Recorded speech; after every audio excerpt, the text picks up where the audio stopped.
Hello everybody, welcome to my channel. My name is Chris, and in today's video I have some quick, easy thrift flips to share with you, and you guys will have to let me know at the end which is your favorite. So let's begin. I found this beautiful wood basket at a thrift store, and I've just had it sitting in my stash. I had tried to sell it before on one of my whatnot auctions. Nobody seemed interested, and I just felt like it was more of a fall basket with the apples on there. So I've just had it sitting there, and one day it clicked. I said, you know what? I just put these shelves up in my craft room and I need some storage. So I'm gonna use this basket, but I want a little bit of color, and the apples are just not my thing, at least not in my craft room. So the first thing I'm going to do is I am going to go ahead and grab this absolutely beautiful color, which is Autumn Sage, and this is from Couture. And I did go ahead and wipe down my basket prior to painting. So anytime you're working on a project, always make sure you give it a good cleaning before you apply your paint. And this is just going to allow your paint to stick so much better. So the first areas that I'm going to paint is I'm going to go around that top rim, covering up all of those apples. And I am just going to put a full coat all the way around, trying to be as neat as possible. Then I decide, well, you know what? I want to go ahead and go around the bottom rim as well with the same color. And I'm going to go ahead and put that all the way around that bottom edge. And after I get that bottom edge complete, I'm going to go into the woven areas, and I am just going to paint over some of the woven pieces. I guess you could say I kind of went every other one. And of course, you could just have fun with this. If you want to do a different type of pattern, paint it in the pattern of your choice. But definitely know, if you have a nice pretty basket that you just don't want to get rid of, you can always paint it. And then so I wouldn't confuse myself as I was going, I just kind of dipped my paintbrush in the paint, and I just went ahead and swiped where I was going to be painting. And yeah, just made it a little bit easier and quicker so I didn't have to stop and think about it. And then I'm just going to take the matte clear enamel and I'm just going to spray it on there. And once I got that protector spray all drawn down, I just thought I wanted to add just a little something extra to the basket. Maybe just give it a little pizzazz. I don't know, whatever you want to call it. I just thought it needed something extra. Well, I've got this fabric here that I had actually found at the Dollar Tree, and I picked it up because I thought it was a very pretty color. And this is about the closest fabric I have to that color paint. So I'm going to go ahead and first peel off the paper. And I could not figure out at first exactly what I wanted to do. I didn't know if I wanted to make a bow, if I wanted to use burlap fabric. I just wasn't sure.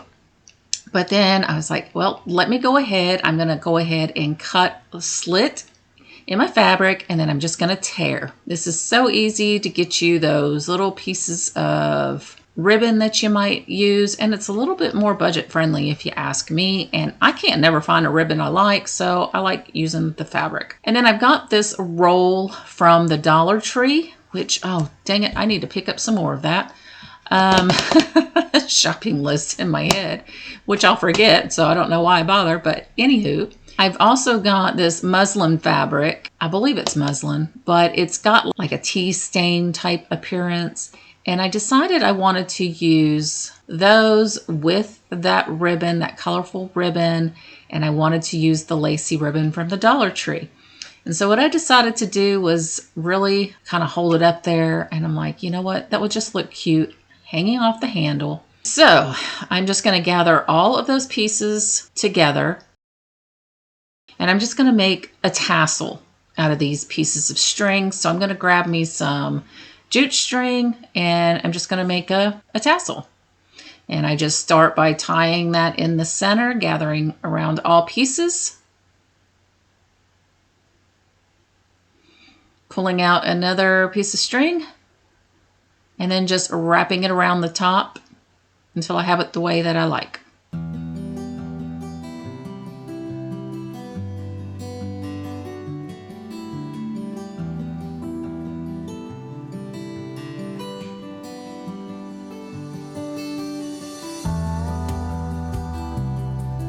And I was fighting all these strings.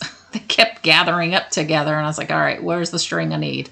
And then when I get to the end, I'm just going to tie it off and trim off the excess.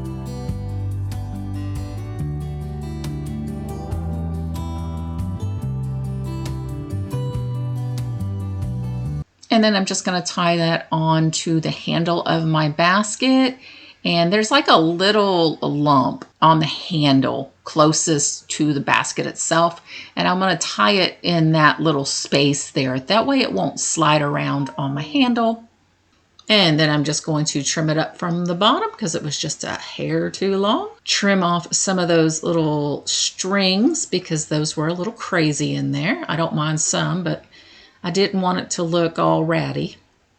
And then once I get this all trimmed up, looking pretty, it is ready to be put on display. And I love how it came out. I decided to go ahead and use it as a floral storage basket. What do you guys think?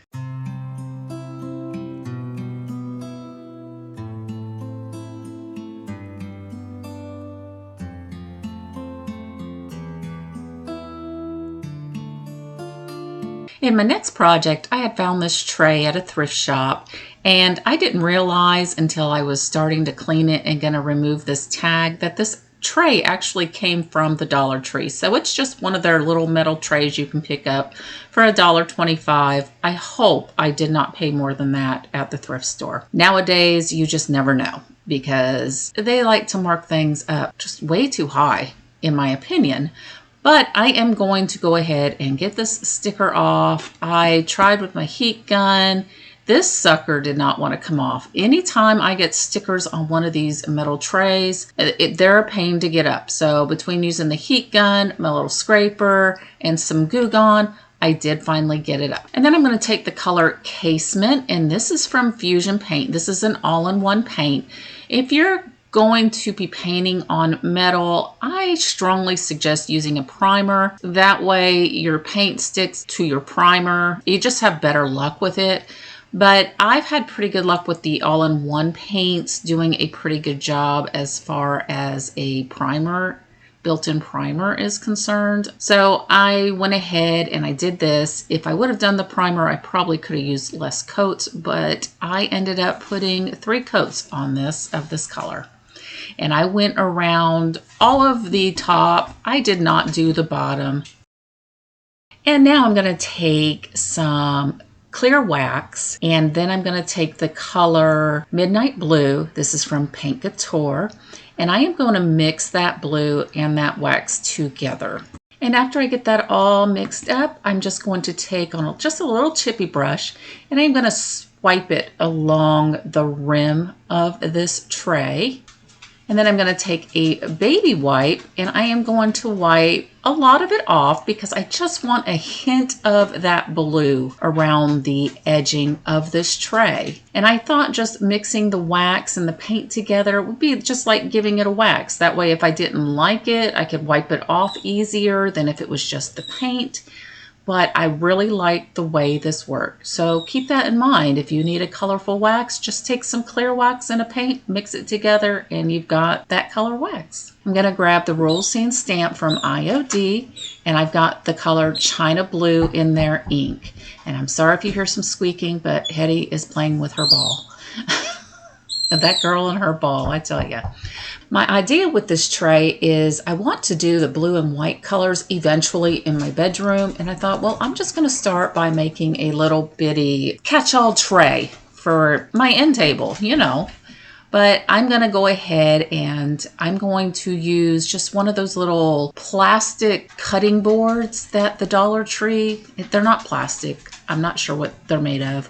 But I use one of those after I get my scene laid out. I'll use one of those and just place it right over the scene.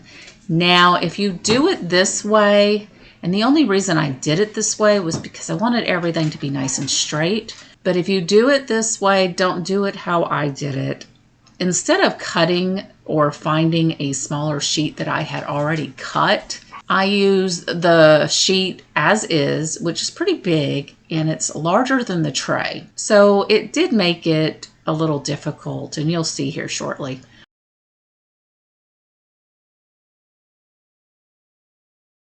But I just lay that over there, and it's just going to pick all those pieces up.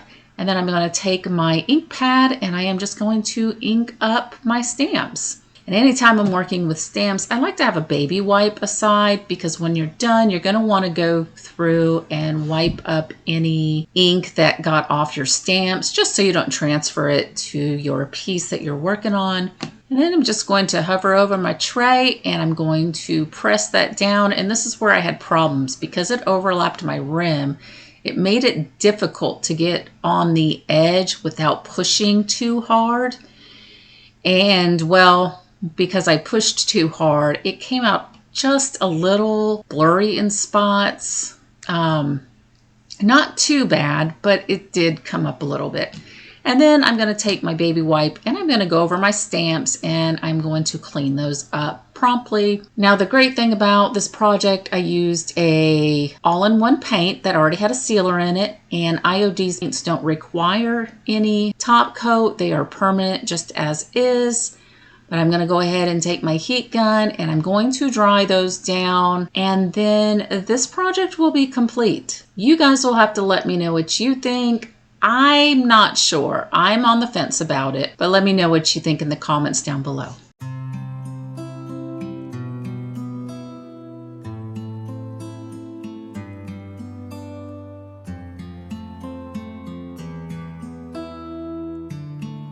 Now for the third and final project, I've got this cutting board that I thrifted years and years ago. I'd actually found two of them for $1 a piece. I've already made over one way before my YouTube channel, and it's still proudly being displayed in my kitchen. But for this one, I am going to go ahead and take the color Iron Gate from Heirloom Traditions, and I am going to completely cover over the front of this board.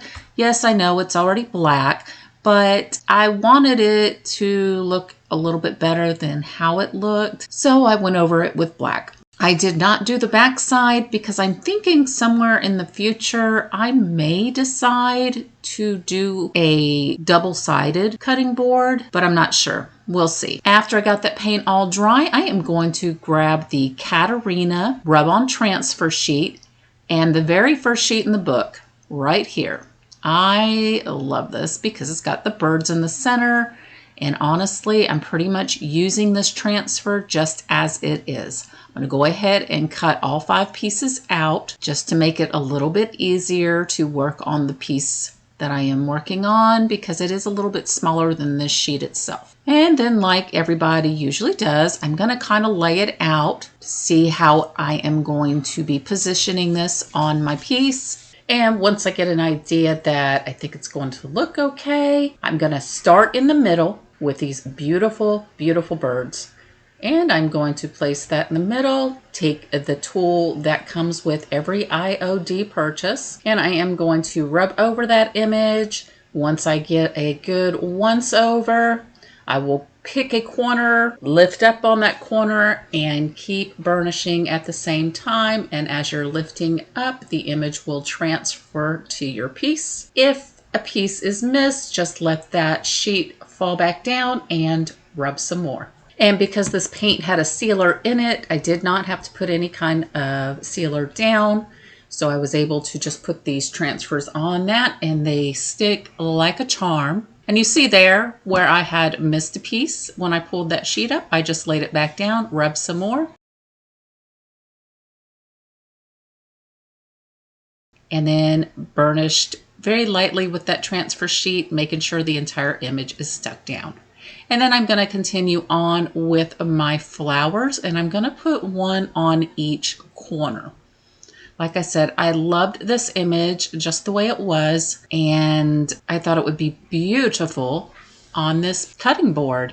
Now, this cutting board I had thrifted, however, there was a tag on it. It originally came from Dollar General. They had sold them for $3, so it did originally start as a decorative piece.